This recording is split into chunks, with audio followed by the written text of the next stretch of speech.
Hey guys, Chris again from the CJ Rubric, and this is the CJ Rubric Daily. I've got little Master Theo here with me. Hello. I just changed a whopper of a diaper, nappy. Yeah, changed his nappy, so that was interesting. Anyway, today I'm going to give you a tool to help you try and overcome binging, and that could be... Just fixing the camera up a bit so you can see us. Oh, that's not good. Binging can be like the binge eating, and then binging can be like disappearing from your workout for a long time, or binge watching TV, things like that. Anything that's sabotaging you from getting you towards your goal.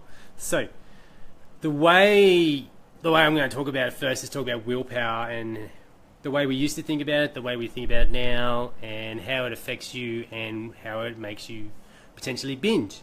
So willpower used to be thought of as like this, it was like a bucket. The amount of willpower you had was a bucket, and then every decision you made, you took something out of the bucket.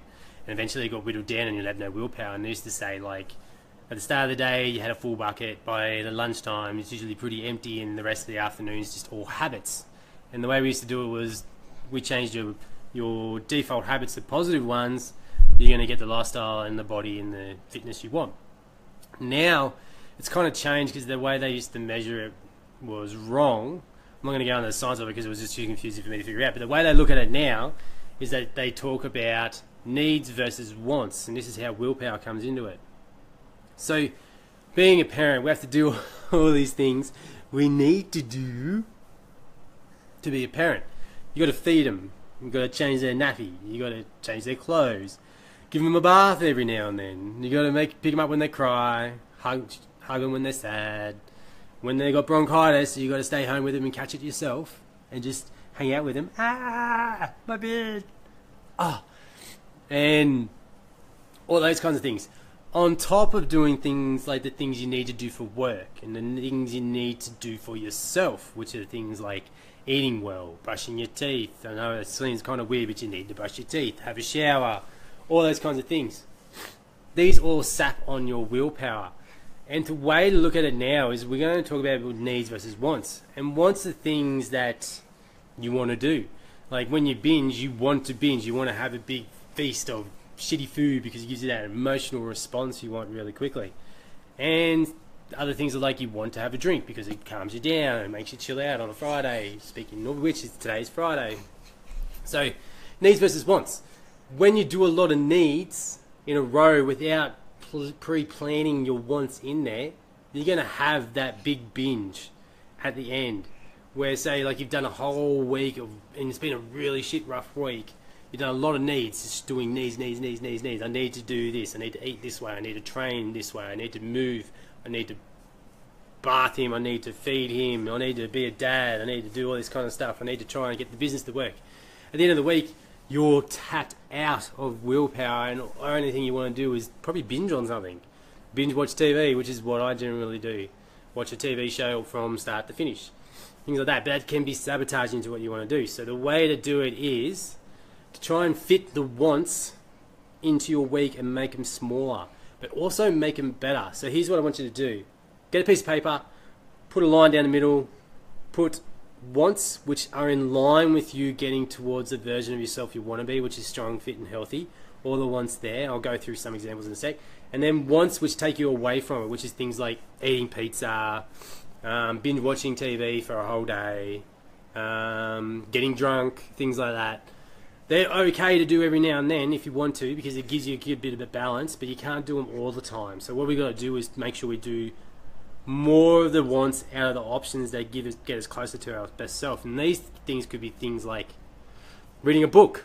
That acts as like a meditation for a lot of people, and they can get you closer to your best self because it will get you recovered far better for your next workout. Having a bath, watching a TV show, one show, and fitting it in like every night of the week, and that's your one thing you do. You have 1 hour of TV and that's it. A little bit of dark chocolate, that's a good one to do too. Find a really, really nice, expensive wine and have one glass instead of having a full bottle of a shit wine. There's lots of things you can do. Go for a hike and all that kind of stuff. So the other thing you'll need to do is match them up. So once you got your two lists, you got your list of the things that get you closer to your best self, you got the list of the things that get you further away. there's a time component to each one. So, say like eating chocolate, they're the same on both sides. One side you eat like Cadbury's Dairy Milk chocolate, which doesn't have any chocolate in it because it's basically just all crap. And then on the other side you got, say, like Lindt dark chocolate. They take the same amount of time to open, they take the same amount of time to eat. So these are good combinations that you can have on your piece of paper. So when you usually have, you've done a lot of needs and you're like, I want to do something, you search, I'm going to have a piece of chocolate, those are going to cancel each other out really well. You can go for the dark chocolate really easy compared to going for the shitty Cadbury's Dairy Milk chocolate because they're the same. But if you try and match up something like Lindt dark chocolate, I'll say Dairy Milk dark chocolate with you making like this really special hot chocolate drink, it's not going to happen because the time difference is too much. You need to match it up for time. So things like if you binge watch TV when you got the shits, you can do something else like go for a hike. The same amount of time committed out of your day, but one's going to get you close to your best self and make you feel better long term. One will make you feel better straight away, but actually put you in a more deeper, stressful state. I don't know what he's doing. Stressful state. Soon, from binge watching TV. As good as it feels at the time, you're actually putting more stress on your body because you're lying around and not actually doing anything and moving. While moving and hiking instead will make you feel better.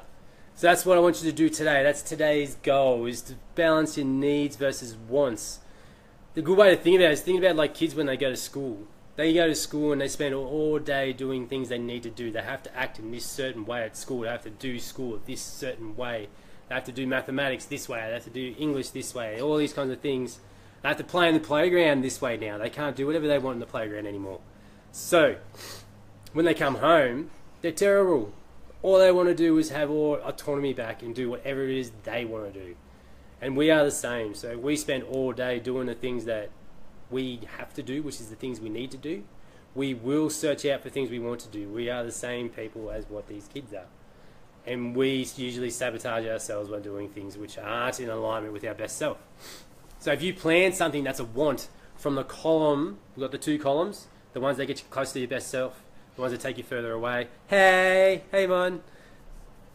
Hey! I don't think you like that. Hey!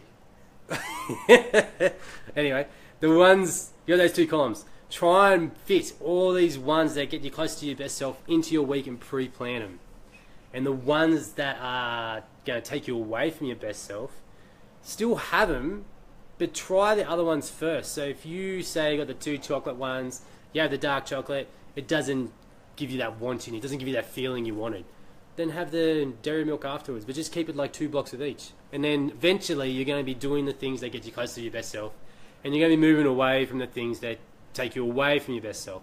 All that list will get smaller, and there'll only be a few things in there. If that makes sense. I hope it did for a Friday. We're still super sinusy here and bronchitisy. He's not too bad, he's actually getting better, as you can tell by his movements.